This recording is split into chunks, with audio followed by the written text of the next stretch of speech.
ഈ കാണുന്ന പോലെ കേട്ടോ, പള്ളിയിലച്ഛന്റെ ലോകമായിട്ട് ജെയ്സന്റെ ഫ്രെയിമിൽ നിൽക്കുമ്പോൾ ഒറിജിനൽ അച്ഛന്മാർ ഒരു സല്യൂട്ട് അടിക്കും. ആ അവസ്ഥയിലാണ് ജെയ്സൺ അല്ലേ? ജെയ്സേട്ടനെ ഫസ്റ്റ് കണ്ട ദിവസം ഞാൻ സംസാരിച്ചിട്ടില്ല. ജെയ്സേട്ടൻ എന്നോട് സംസാരിച്ചിട്ടില്ല. ഞാൻ ഷാവു ബാക്കി ആ വഴിക്ക് ഇനി പോകണ്ട. ആ പക്ഷേ ലോഹയിട്ട് വന്നപ്പോ അറിയാതെ ഒരു ബഹുമാനം തോന്നി. പിന്നെ സംസാരിക്കാൻ തുടങ്ങി, മനസ്സിലായി ആ അടിപൊളി ആളാണ്. അപ്പൊ ക്യാമറയൊക്കെ നമ്മൾ ഒന്ന് ഷോട്ടൊക്കെ എല്ലാം ലൈറ്റപ്പ് ഒക്കെ ഷോട്ട് വെച്ച് ആർട്ടിസ്റ്റിന്റെ ഫ്രെയിമിൽ നിൽക്കുമ്പോഴായിരിക്കും കറക്റ്റ് മഴ വീണത്. വേറെ എല്ലാം പാക്ക് ചെയ്ത് നമ്മൾ അകത്ത് വരും. നമ്മൾ അകത്ത് പോയി എല്ലാം വെക്കുന്നത് അവസാനത്തെ ഒരു പ്രോപ്പർട്ടി പോലെ എടുത്ത് അകത്ത് വെച്ചിട്ട് നമ്മൾ ഇങ്ങനെ സെറ്റിൽ ആകുമ്പോഴത്തേക്കും മഴ മാറും, വെയിലാവും. അപ്പൊ നമ്മൾ ഇവർക്ക് ഷൂട്ട് ചെയ്ത് നമ്മൾ വീട്ടിൽ ക്യാമറ എടുത്ത് വീണ്ടും മഴ വീഴും. ഞങ്ങളുടെ തൊട്ട് അടുത്ത റൂമിലിരുന്ന ഒരു ആരാന്ന് പറയില്ല, വേണി തൊട്ട് കാണിക്കാം, പുള്ളിക്കാരി റൂമൊന്ന് മാറ്റി തരുമോ എന്ന് പറഞ്ഞ്.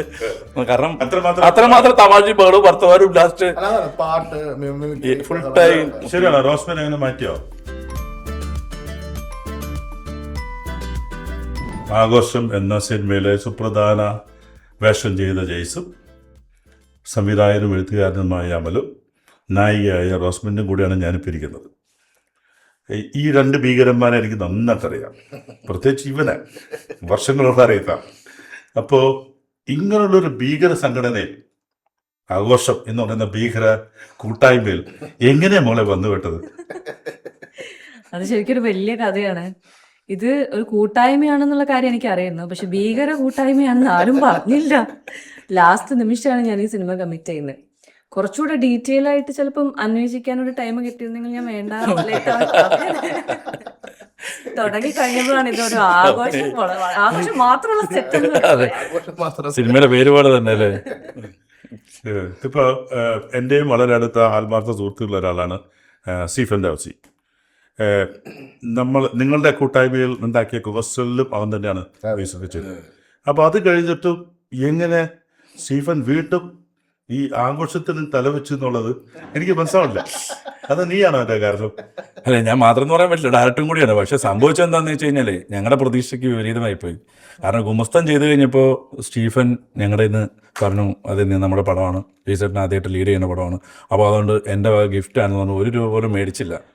രണ്ടാമതും അവൻ അങ്ങനെയൊക്കെ ചെയ്തു തരുന്നതാണ് പ്രതീക്ഷിച്ചത്. പക്ഷേ അപ്പൊ സ്റ്റീഫൻ പണം വാങ്ങാതെ പടം ചെയ്തു നീ ഏത് സ്റ്റേറ്റ്മെന്റ് കൊടുത്താൽ എത്ര നിർമ്മാതാക്കൾ സ്റ്റീഫന്റെ ബാക്കിൽ നിൽക്കുന്ന അറിയാമോ? അല്ല, അത് മാറ്റി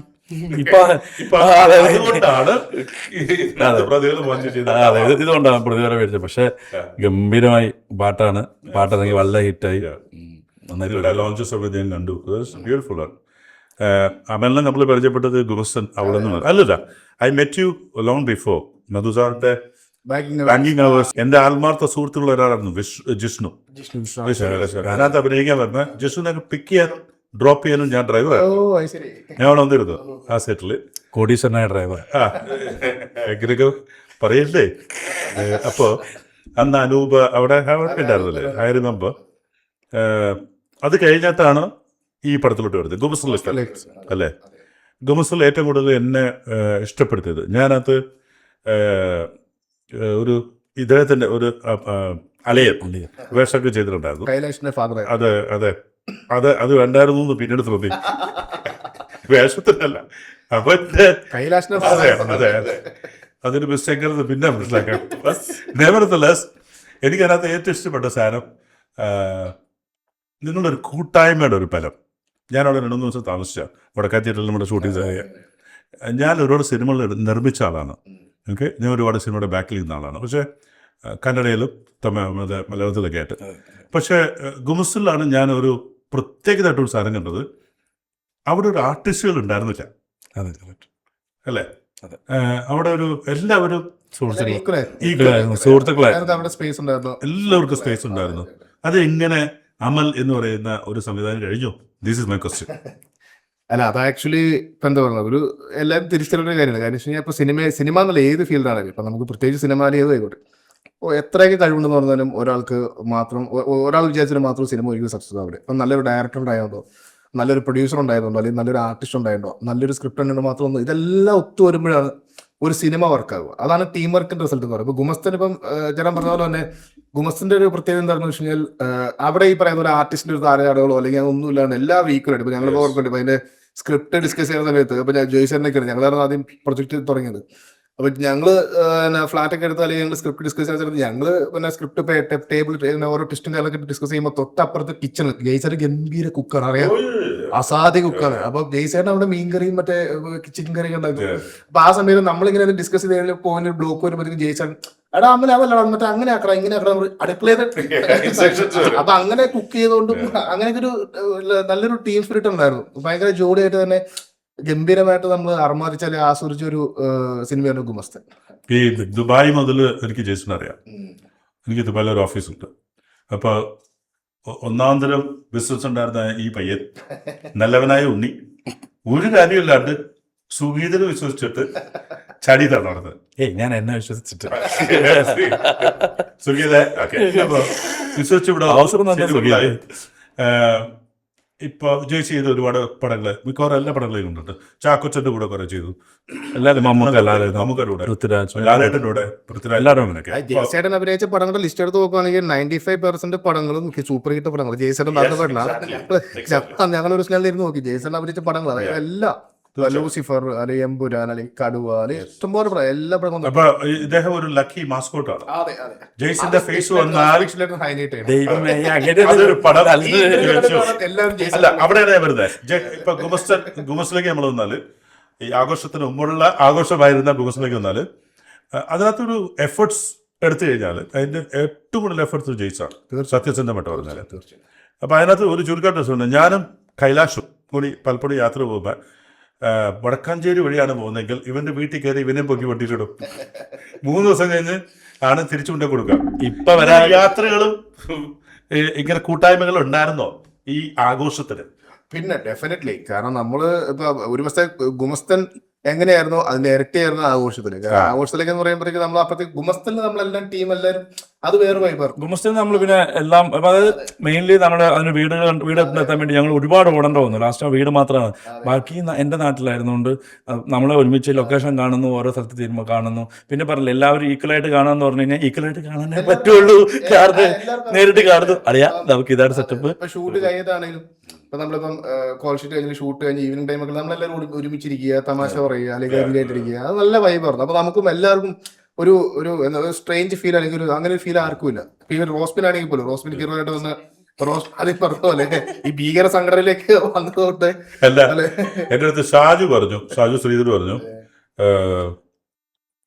എന്താണ് എന്തെങ്കിലും എടാ മോനെ ഒരു ഗ്ലാസ് വെള്ളം തന്നു കൈ നീട്ടിയാല് കോസ്റ്റ്യൂം അപ്പൊ തന്നെ ചേട്ടാ ഒരു ഷോട്ടും കൂടി ഇട്ടെന്ന് പറയുന്ന ബംഗാളി പണി എടുത്തു. അല്ല അത് ഗുമസ്തന്റെ കാര്യമാണ്. അത് പറഞ്ഞെങ്കിലും അങ്ങനെ ഒരു വർക്ക് ഉണ്ടായിരുന്ന മോളെ ഇവിടെ റോസ്മേനും അങ്ങനെ ഉണ്ടായിരുന്ന അനുഭവങ്ങൾ. കാരണം ഷാജുവിന്റെ അനുഭവമാണത്. എനിക്ക് അങ്ങനെ അനുഭവം ഒന്നും ഉണ്ടായിട്ടൊന്നുമില്ല. കാരണം ഞാനായിരുന്നു ഇവിടുത്തെ കുഞ്ഞാട്, ബാക്കി എല്ലാരും ബാക്കിലൊന്ന് പതിയെ നിന്ന് കൊടുത്ത് സഹായിച്ചാൽ മതി, അത്ര ഉണ്ടായിരുന്നുള്ളൂ. ജയ്സ് അല്ലെങ്കിൽ പൊസസീവ് ആണ്, പ്രൊട്ടക്റ്റീവ് ആണ്, അല്ലെ, ടേക്ക് കെയർ ആണ്, എല്ലാമാണ്. ഒരു സെറ്റില് ജയ്സ് എങ്ങനെയാണ് ഓർഗനൈസ് നമുക്ക് എല്ലാവർക്കും അറിയാം. So you want to tell something else. ഇവിടുത്തെ ഒരു ബംഗാളിപ്പണി, ഗുമസ്തന്റെ ബംഗാളിപ്പണി ആയിരുന്നു ഇതിനകത്ത്. അല്ല ഗുമസ്തന്റെ ബംഗാളിപ്പണി മീൻസ് ആക്ച്വലി ലൊക്കേഷൻ വന്നാണെങ്കിലും നമ്മള് ടോക്കൺ ഓഫ് അപ്രീസിയേഷൻ ആണ്. അല്ല ടൈം ലിമിറ്റിനുള്ളിൽ നമുക്ക് ഷൂട്ട് ചെയ്ത് തീർക്കാനുള്ള നമ്മുടെ ഉത്തരവാദിത്തമാണ്. അപ്പൊ കാര്യം ഫണ്ണും പരിപാടിയൊക്കെ ഉണ്ടെങ്കിലും ആ സമയത്ത് ഷൂട്ട് നടക്കണല്ലോ. മഴയുള്ള ഏറ്റവും മഴയുള്ള സമയത്ത് ജൂനിയർ ആർട്ടിസ്റ്റുകൾ ഉണ്ടായിരുന്നു. ഭയങ്കരമാണ്. ഗുമസ്തനോ അതെ ഈ പടത്തില് ആഘോഷത്തില് ഇഷ്ടംപോലെ കോളേജ് സബ്ജക്ട് ആയതുകൊണ്ട് ഒത്തിരി സ്റ്റുഡൻസുകളൊക്കെ ഒത്തിരി ഉണ്ടായിരുന്നു. അത് മഴക്കാലത്ത് നമ്മൾ ഷൂട്ട് ചെയ്തത്, അതിന്റെ ഒരു ടാസ്ക് ഭയങ്കരമായിരുന്നു. നമുക്ക് മഴയാണ് ഏറ്റവും കൂടുതൽ ഭയപ്പെടുത്തിയത്. നമ്മളൊന്ന് ഷൂട്ട് ചെയ്യാൻ തെറ്റ് തീരുമാനിക്കുമ്പോൾ ഒന്നും ചെയ്യാൻ പറ്റില്ല. വീണ്ടും നമ്മൾ കുറെ പേര് ചോദിച്ചു, ഇൻഡസ്ട്രി അറിയാവുന്ന ഒത്തിരി ആൾക്കാർ ടെക്നീഷ്യൻസും ഡയറക്ടർമാർക്ക് നമ്മൾ ചോദിച്ചു അതിലെ ഇപ്പൊ വേണോ പ്ലാൻ ചെയ്യണോ, കാരണം മഴയാണ്, മഴ കഴിഞ്ഞിട്ട് സ്റ്റാർട്ട് ചെയ്യുന്നതായിരിക്കും ഷൂട്ട് ചെയ്യുന്നത് നല്ലത് കുറെ പേര് പറഞ്ഞു. പക്ഷെ നമുക്കത് അറിയാം. പക്ഷെ എങ്കിൽ പോലും നമുക്ക് ഡൂ ഓർ ഡേ സിറ്റുവേഷൻ ആണ്. ഒന്നുകൂടെ ആർട്ടിസ്റ്റിന്റെ ഡേറ്റ്സിന്റെ ക്ലാഷുള്ള നമുക്ക് വേറെ തുടങ്ങാണ്ടിരിക്കാൻ പറ്റുന്ന നിർവഹമായിരുന്നു. അപ്പോഴും നമ്മൾ ഈ പറഞ്ഞ ആദ്യം ടീം സ്പിരിറ്റ് എന്നുള്ള കാര്യം എല്ലാവരും കട്ടക്ക് നിന്നുകൊണ്ട് അല്ലെ. പിന്നെ ഞങ്ങൾ മഴയും ആസ്വദിച്ചു, വെയിലും ആസ്വദിച്ചു. അവസാനം രാത്രികാലങ്ങളിൽ മഴയ്ക്കും മഞ്ഞിനും നാണമായി സത്യമാണ്. ആഘോഷം കണ്ടിട്ട് ഞങ്ങൾ എന്ത് ചെയ്തിട്ട് കാര്യമില്ല, ഒരു പണിയെടുക്കാറുള്ളത്. മഴ കൂടി അതേപോലെ നമ്മൾ ആക്ച്വലി ക്യാമറ ഒക്കെ എടുത്തത് നമ്മൾ ഒരു സീൻ ഷൂട്ട് ചെയ്യുന്ന സമയത്ത് ഒന്നാമത്തെ ഈ സ്റ്റുഡൻസിനെ കോർഡിനേറ്റ് ചെയ്ത് ചെയ്യുന്ന വലിയ ടാസ്ക് വരും. അപ്പൊ ക്യാമറ ഒക്കെ നമ്മൾ ഒന്ന് ഷോട്ടൊക്കെ എല്ലാ ലൈറ്റപ്പ് ഒക്കെ ഷോട്ട് വെച്ച് ആർട്ടിസ്റ്റിന്റെ ഫ്രെയിമിൽ നിൽക്കുമ്പോഴായിരിക്കും കറക്റ്റ് മഴ വീണേ. വേറെ എല്ലാം പാക്ക് ചെയ്ത് നമ്മൾ അകത്ത് പോരും. നമ്മൾ അകത്ത് പോയി എല്ലാം വെക്കുന്നത് അവസാനത്തെ ഒരു പ്രോപ്പർട്ടി പോലെ എടുത്ത് അകത്ത് വെച്ചിട്ട് നമ്മൾ ഇങ്ങനെ സെറ്റിൽ ആകുമ്പോഴത്തേക്കും മഴ മാറും, വെയിലാവും.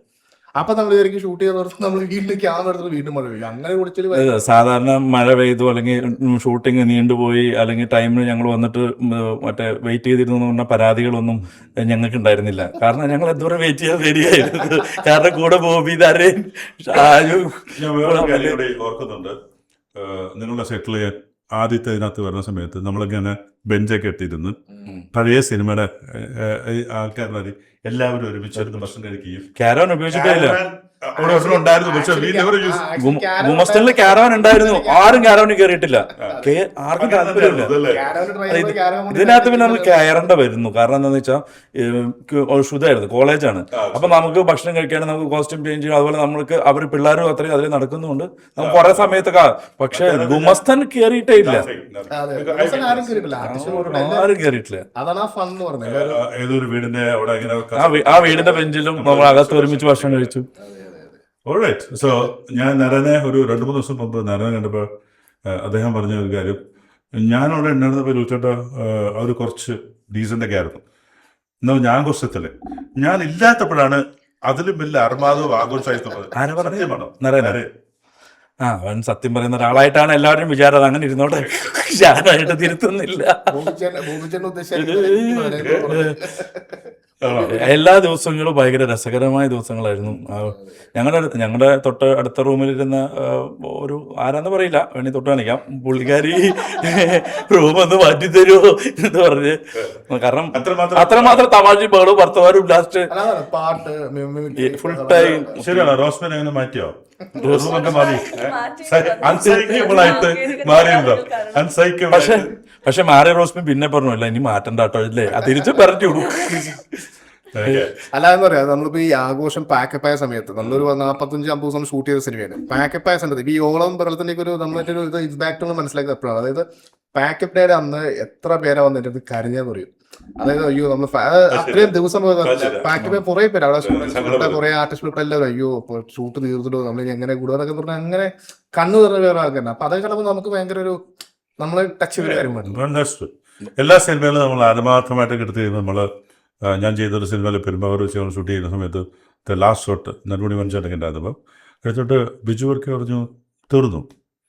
ഞാൻ പറഞ്ഞു അങ്ങനെ തീരരുത്, ഞാൻ പ്രൊഡ്യൂസറാ, അയ്യോ ഇതില്ലേ നമുക്ക് എന്ന് പറഞ്ഞാൽ അത് നമ്മളങ്ങനെ പണിയെടുത്തിട്ട് നമുക്ക് ഷൂട്ട് കഴിയുമ്പോൾ ഭയങ്കര വിഷമമാണ്. കാരണം എന്താണെന്ന് വെച്ച് കഴിഞ്ഞാൽ വീട്ടിൽ ചെന്നിട്ട് മറ്റേ ബിസ്ക്കറ്റും ചായയും ഇടയ്ക്കൊരു നാരങ്ങ വെള്ളം, ഉച്ചയ്ക്ക് ഏതാണ് വേണ്ടത്, രാത്രി ഏതാ കൂട്ടി, ഇതൊക്കെ വൈഫിനോട് പറഞ്ഞു കഴിഞ്ഞാൽ വില ലൊക്കേഷൻ അറിയുന്ന നമുക്ക് ചായ കബി. മലയാള സിനിമയിൽ ഇന്നേ വരെ വിജയിച്ചിട്ടുള്ള എല്ലാ സിനിമകളുടെയും കൂട്ടുകെട്ടുകളാണ് വിജയിച്ചിട്ടുള്ളത്. ഇൻഡിവിജ്വലായിട്ട് ആരും ഇവിടെ ഒന്നും നേടിയിട്ടില്ല. ഇപ്പോൾ ലാലേട്ടൻ എടുത്ത് നോക്കൂ, നമുക്ക് എടുത്ത് നോക്കൂ, അവിടെ പഴയകാല സിനിമകളൊക്കെ എടുത്ത് നോക്കിയാൽ എന്തൊരു കൂട്ടുകെട്ടാണ് അത് ശക്തമായിട്ട് വരുന്നത്. ഒരു that's we call it Trivandrum belt, Kochi belt എന്നൊക്കെ പറഞ്ഞാൽ. പക്ഷെ അതൊരു ഒരു ടീം ഫ്രണ്ട്ഷിപ്പ് ടീം ഭയങ്കര ടീമായിരുന്നു അവരല്ലേ. പ്രിയശ്വർ സാറ് മുതൽ ഇങ്ങോട്ടൊക്കെ മണിമല രാജു മുതൽ അല്ലെങ്കിൽ നമ്മുടെ സുരേഷ് ഏട്ടൻ അവരൊക്കെ കൊടുത്ത അങ്ങനെയാണല്ലോ. പക്ഷെ അവർക്കൊരു ഗുണം കിട്ടിയെന്ന് വെച്ചാൽ ദാറ്റ്സ് വാട്ട് അവർ കമ്മിറ്റ് പോയത്. മഹാരഥന്മാരെ കുറെ എഴുത്തുകാരെ അവർക്ക് കിട്ടിയിരുന്നു. അവിടെ സ്ക്രിപ്റ്റിലാണ് ഈ കൂട്ടുകെട്ട് കൃത്യമായിട്ട് വെച്ചു. ഇപ്പോൾ അതിനകത്ത് ഭാഗ്യത്തിന് person like you writer director ഉള്ളത് ഞാനത് പറയാം. മഹാരഥനായ കൂട്ടുകെട്ട് ഞങ്ങൾക്കും കിട്ടി. കാരണം ആ റൈറ്റർ ഞങ്ങളുടെ കയ്യിലുണ്ട്, ഡയറക്ടറുണ്ട്. അത് ചെറിയ കാര്യമല്ല പറയാൻ. ഈ പ്രത്യേകിച്ച് ഇന്നത്തെ സിനിമ വ്യാപാരത്തിൽ പ്രശ്നങ്ങളും കോസ്റ്റ് ഓഫ് പ്രൊഡക്ഷനൊക്കെ കൂടിയിരിക്കുന്ന സമയത്ത് ഒരു സിനിമ ഉണ്ടാക്കി അതിനെ വിജയിപ്പിച്ചെടുക്കാനും തിയേറ്ററിലെത്തിക്കുക എന്നുള്ളത് ഇസ് ഹിമാലയൻ ടാസ്ക് തന്നെയാണ്. ആ കൂട്ടുകെട്ടുകളാണ് സിനിമകൾ വിജയിക്കുക. അപ്പോൾ എനിക്ക് പറയാനുള്ള ഒറ്റ കാര്യമുള്ളൂ, നിങ്ങളുടെ മാറ്റം നിങ്ങൾ തന്നെ ഏറ്റവും നല്ല ഉദാഹരണം ഇപ്പോൾ കേരളത്തിൽ ബിക്കോസ് ഒന്നുമില്ലായ്മ നിങ്ങൾ പോസ്റ്റ് ഉണ്ടാക്കിയത് 0. കറക്റ്റ്. വടക്കാഞ്ചേരിയിൽ ഒരു ജെയ്സും ഒരു അമൽ ഇത്രയുള്ളൂ. വേറെ നിങ്ങളുടെ ഇൻവെസ്റ്റ്മെന്റ് അത്ര ഉണ്ടായിരുന്നുള്ളൂ. Then you convince people. അതിനകത്ത് നിങ്ങൾ വിശ്വസിച്ചു വന്ന ഒരുപാട് ആൾക്കാർ അതിനകത്ത് ഞാൻ അഭിനയിച്ചിരുന്നു. അതിന്റെ കാശ് ഇന്നും നന്നല്ലായിരിക്കും. അല്ല ഞങ്ങൾ ഈ പ്രാവശ്യം വിളിക്കണം എന്ന് വിചാരിച്ചത്. അപ്പൊ അമല പറഞ്ഞത് എന്റെ പൊന്നി ചേട്ടാ അതിന് പകരം എത്ര വലിയ ആർട്ടിസ്റ്റ് വിളിച്ചാലും കുഴപ്പമില്ല, കാരണം ജോളിച്ചേട്ടൻ വരുമ്പോണ്ടാവുന്ന ചെലവ് എന്ന് പറഞ്ഞു കഴിഞ്ഞാൽ ഒരു ആർട്ടിസ്റ്റ് കൊടുക്കുന്നേക്കാളും കൂടുതലാണ്. ഗുമസ്തൻ ചെയ്താൽ നമ്മള് കാശ് കൊടുത്തില്ലേലും സ്നേഹം, പ്രാർത്ഥന, കടപ്പാട് ഇതെല്ലാം എനിക്ക് വേണ്ട, എനിക്ക് ആവശ്യത്തിന് എനിക്ക് ജോർജ് കുട്ടി മതി. അല്ല ഞാൻ ഇവൻ വിളിച്ചിരുന്നത് എന്തുകൊണ്ടാണ് ഈ എന്നെ മോള് കേൾക്കണോട്ടോ, അത് എന്നെ ഈ പടത്തിൽ ഒരു കാസ്റ്റ് ചെയ്തിട്ടില്ല.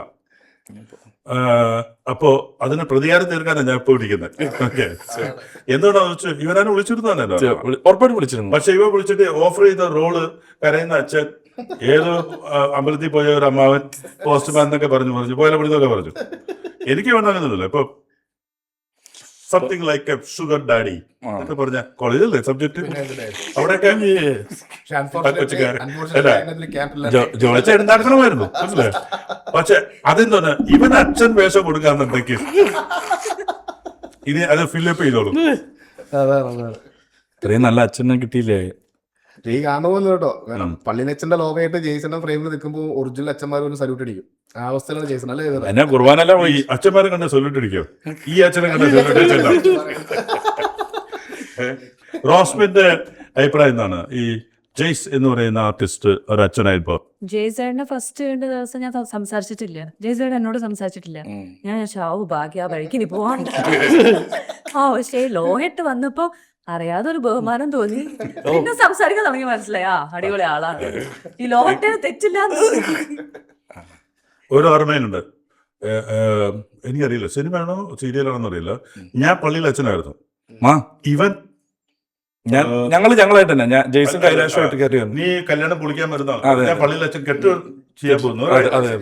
അന്ന് കല്യാണം പൊളിച്ചാളാ, പള്ളിയിൽ അച്ഛനായിട്ട് ഇപ്പൊ വരുന്നു നിങ്ങളുടെ ഓർമ്മ സത്യമില്ല. അതെ അതെ അതെ കയറി വന്ന് ബേളം വെച്ച്. അതൊരു എന്താ പറയുക, ജെയ്സറിനെ ഈ വില്ലൻ ക്യാരക്ടേഴ്സും അല്ലെങ്കിൽ മാൻലി ക്യാരക്ടേഴ്സ് കണ്ടതിന് ശേഷം ഒരു പള്ളിയിലെ ജെയ്സൺ വരുമ്പോഴേ നമുക്ക് ഭയങ്കര ഫ്രഷ്നെസ് ഫീൽ ചെയ്യും. ജെയ്സൺ നിൽക്കുമ്പോൾ അതിന്റെ ഒരു സുഖം നമുക്ക് പെടുന്നുണ്ടായിരുന്നു. അല്ലെങ്കിൽ പിന്നെ ജോളിച്ചേട്ടന്റെ പ്രത്യേകിച്ച് അറിയാം, കാരണം ഓഫ് സ്ക്രീൻ ജെയ്സേട്ടനെ അറിയാവുന്ന നമുക്ക് ഒരു സോഹയായിട്ട് അച്ഛനായിട്ട് പുള്ളി പെർഫോം ചെയ്യുമ്പോൾ നമുക്ക് ഭയങ്കര കൗതുകമായി. ജെയ്സേട്ടനോ ആ ഒരു കൗതുകം നമുക്കുണ്ടായിരുന്നു.